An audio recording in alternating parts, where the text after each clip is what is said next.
नमस्कार। आज मैं आप लोगों को अ, जो हाइड्रोसेफेलस है उसके बारे में बताने वाला हूँ। हाइड्रोसेफेलस क्या होता है? हाइड्रोसेफेलस से होता है कि किसी भी व्यक्ति का जन्म से लेके किसी भी उम्र तक में उसके सिर में चोट लगने के कारण उसके सिर का आकार बढ़ जाता है और सिर के अंदर वर्टिकल्स में पानी भरने लगता है या फ्लूइड भरने लगता है, जो कि सेरेब्रो स्पाइनल फ्लूइड होता है जो भरने लगता है। वो है जो हाइड्रोसेफेलस होता है। बाय बर्थ भी होता है, जो ड्यूरिंग प्रेगनेंसी किसी भी प्रेग्नेंट लेडी को यदि चोट लगने के कारण उसके फीटस में जो भ्रूण है उसको चोट लगती है हेड में, तो उसके कारण उसके भी सिर का आकार बढ़ जाता है या माथा बाहर निकल जाता है या आंखें अंदर की ओर होती हैं। तो ये समस्याएं होती हैं।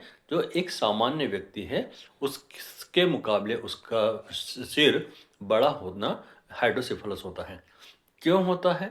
हाइड्रोसेफेलस इसलिए होता है कि ड्यूरिंग प्रेगनेंसी या किसी भी उम्र में या सिस्ट के कारण, हेड में इन्फेक्शन के कारण या इंजरी के कारण के होने के कारण उसमें जो सेरेब्रो स्पाइनो फ्लूइड है वो वर्टिकल्स में भरने लगता है, जिसके कारण ये समस्याएं होने लगती हैं।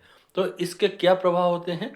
इसके प्रभाव ये होते हैं कि न्यूबॉर्न बेबी है, तो यदि यदि न्यूबॉर्न बेबी है तो उसका कोऑर्डिनेशन खराब होगा, उसका बैलेंसिंग खराब होगा, उसका कॉग्निशन खराब होगा, उसका ऑडियो खराब होगा, मतलब ऑडिटरी सिस्टम खराब होगा, उसको विजुअल में प्रॉब्लम होगी, विजन में प्रॉब्लम होगी, उसको सीजर्स मतलब फिट्स वगैरह भी आने की संभावनाएं रहती हैं। और भी जैसे स्कूल गोइंग यदि है तो वो अपनी उम्र के हिसाब से, बच्चों के हिसाब से पीछे रहता है। तो ये उनमें एक समस्याएं होती हैं। इसका जो ट्रीटमेंट होता है, इसका treatment neuro physician, neuro surgeon, इन लोगों के गाइडेंस में होता है। ये लोग करते हैं। इनमें ये होता है कि किस सर्जरी पॉसिबल्स होती है या कुछ मेडिसिन के द्वारा होता है, लेकिन ये मेडिकल प्रैक्टिशनर के द्वारा ही हो पाता है। लेकिन यदि ये बाय बर्थ है, तो यदि ब्रेन सेल डैमेज हो गए हैं तो उसके लिए सिर्फ इनको रिहेबिलिटेशन थेरेपीज की आवश्यकता होती है, जैसे कि फिजियोथेरेपिस्ट हो गई है, ऑक्यूपेशनल थेरेपिस्ट हो गया है, या स्पीच थेरेपिस्ट हो गया है, बिहेवियर या क्लिनिकल साइकोलॉजिस्ट हो गया है, स्पेशल एजुकेटर्स हो गए हैं, और भी जो रिक्वायरमेंट होती हैं उन सभी रिहेबिलिटेशन प्रोफेशनल की ज़रूरत पड़ती है।